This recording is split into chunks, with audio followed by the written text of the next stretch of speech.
Hi everyone, welcome to my channel. आज का topic है सैयद वंश। सैयद वंश का संस्थापक खिज्र खां था। इसने सुल्तान की उपाधि न धारण कर अपने को रैयते आला की उपाधि से ही खुश रखा। खिज्र खां तैमूरलंग का सेनापति था। भारत से लौटते समय तैमूरलंग ने खिज्र खां को मुल्तान, लाहौर एवं दीपालपुर का शासक नियुक्त किया। खिज्र खां नियमित रूप से तैमूर के पुत्र शाहरुख को कर भेजा करता था। खिज्र खां की मृत्यु 20 मई 1421 ईस्वी में हो गई। खिज्र खां के पुत्र मुबारक खां ने शाह की उपाधि धारण की। याहिया बिन सरहिंदी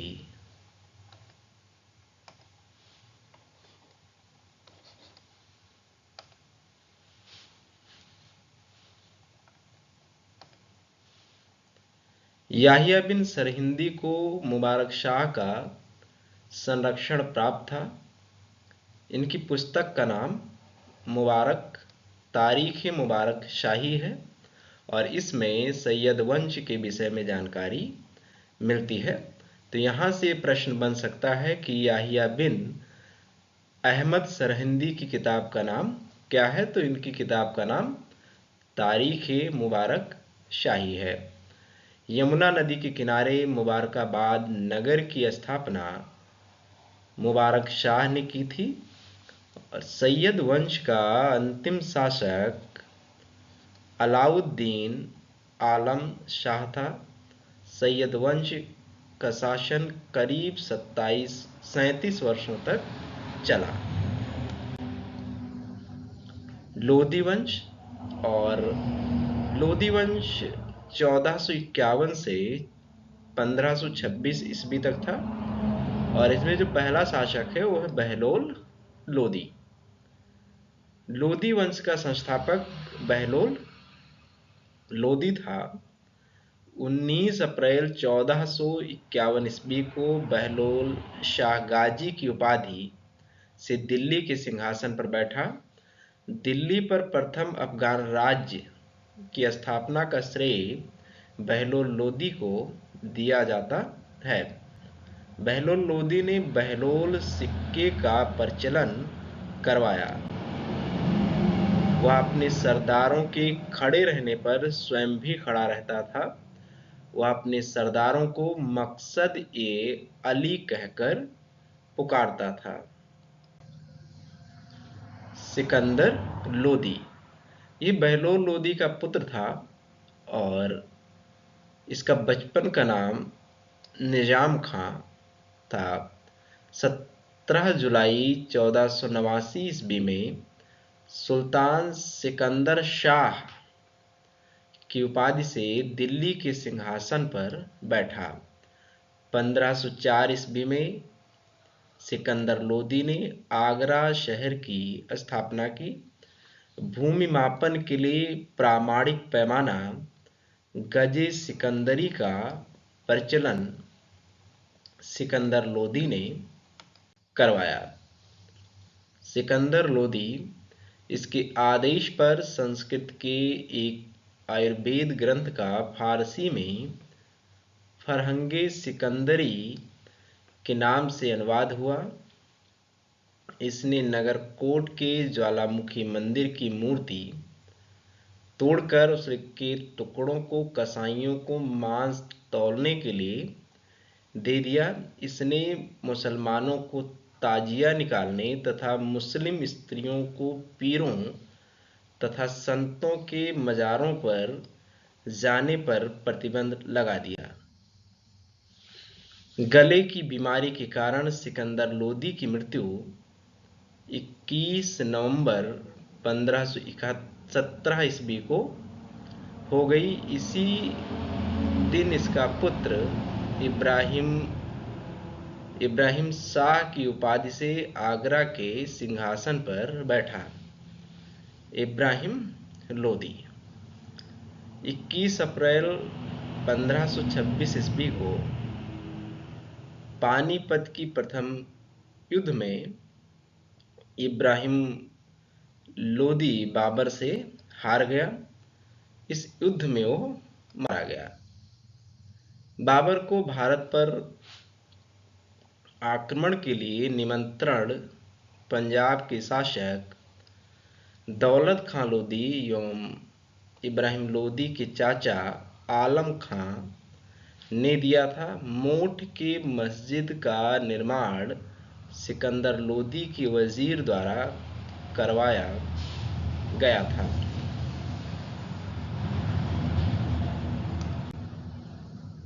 सल्तनत कालीन शासन व्यवस्था। केंद्रीय प्रशासन का मुखिया सुल्तान था।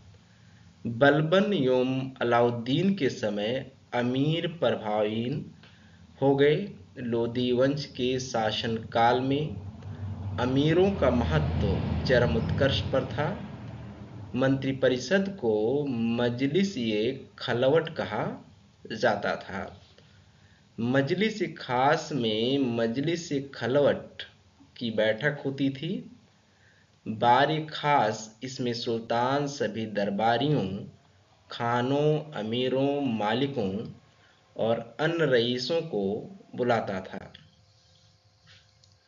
बार-ए-आलम सुल्तान राजकीय कार्यों का अधिकांश भाग पूरा करता था। मंत्री एवं उससे संबंधित विभाग। नंबर 1 वजीर यानी प्रधान मंत्री, ये राजस्व विभाग का प्रमुख था।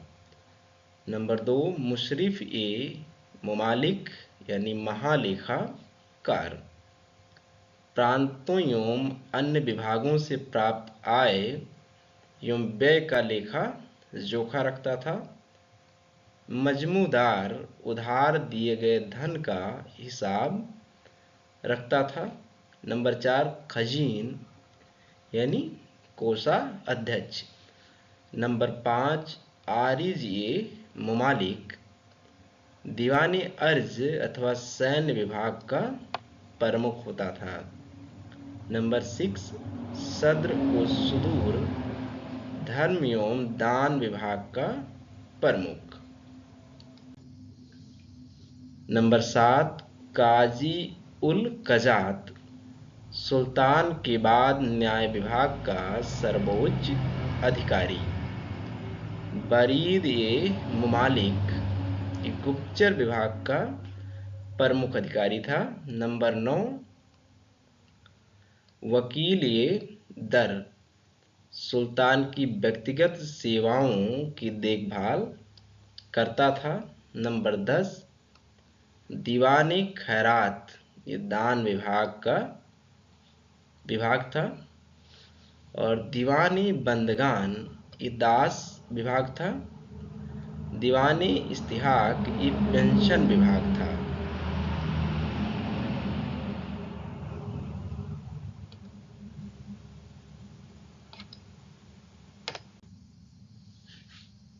विभाग और उसको बनाने वाला सुल्तान।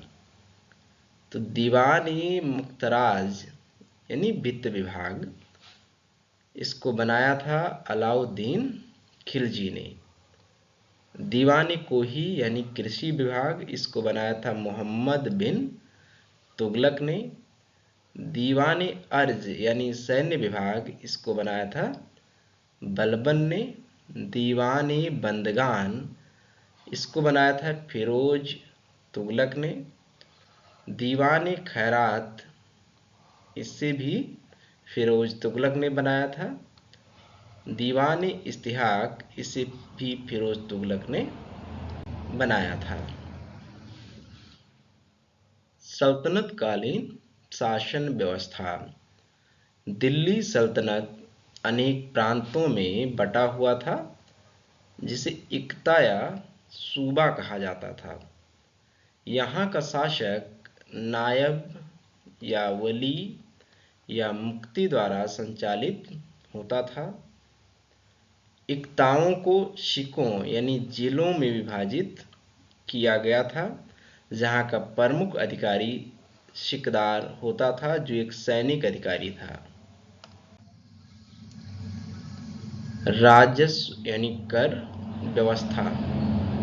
उस्र मुसलमानों से लिया जाने वाला भूमि कर। खराज गैर मुसलमानों से लिया जाने वाला भूमि कर। ज़कात मुसलमानों पर धार्मिक कर यानी संपत्ति का 40वां हिस्सा। जजिया गैर मुसलमानों पर धार्मिक कर।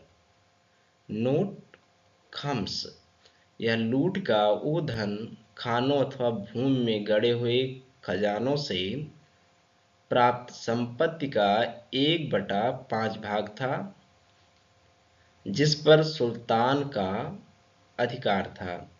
शेष 4/5 भाग पर उसके सैनिक अथवा खजाने को प्राप्त करने वाले का अधिकार होता था, परंतु फिरोज तुगलक को छोड़कर अन्य सभी शासकों ने 4/5 हिस्सा स्वयं लिए रखा।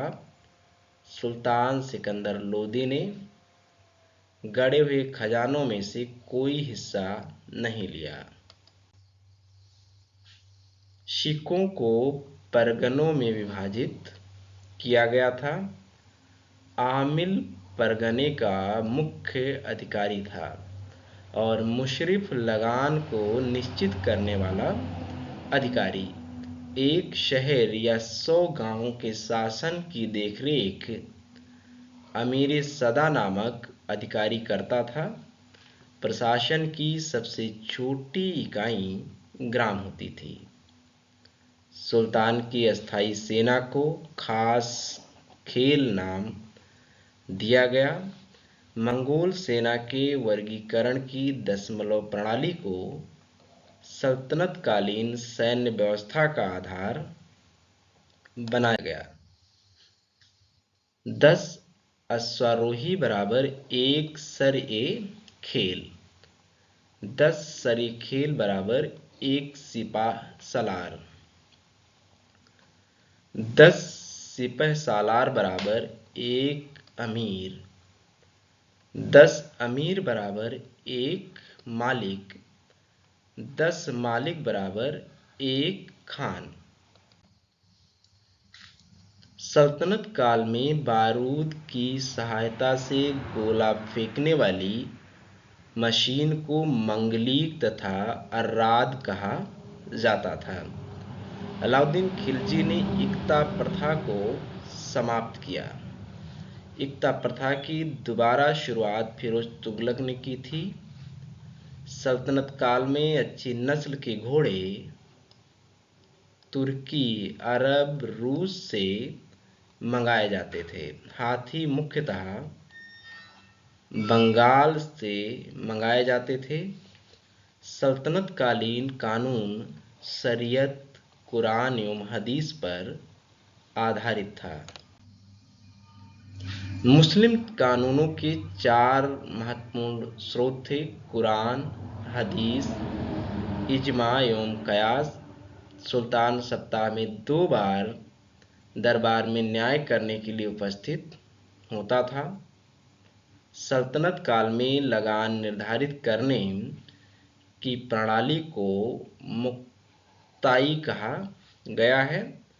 भूमि की नाप जोख करने के बाद क्षेत्रफल के आधार पर निर्धारित मसाहत कहलाता था।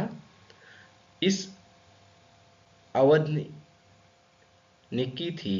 इसकी शुरुआत अलाउद्दीन खिलजी ने की। पूर्णतः केंद्र के नियंत्रण में रहने वाली भूमि को खालसा भूमि कहते थे।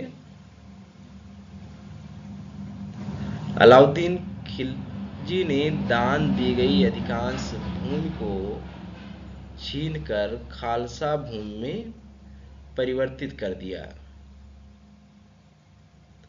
देवल सल्तनत काल में अंतर्राष्ट्रीय बंदरगाह के रूप में प्रसिद्ध था।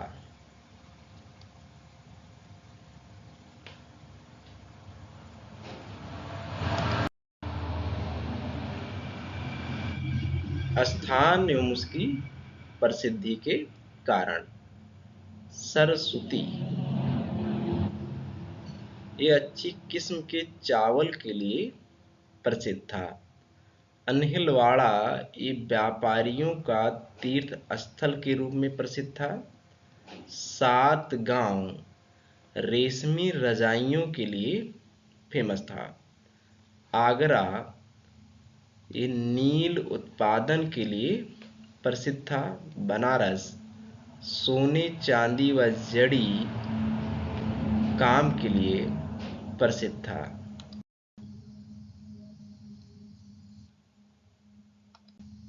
Thank you.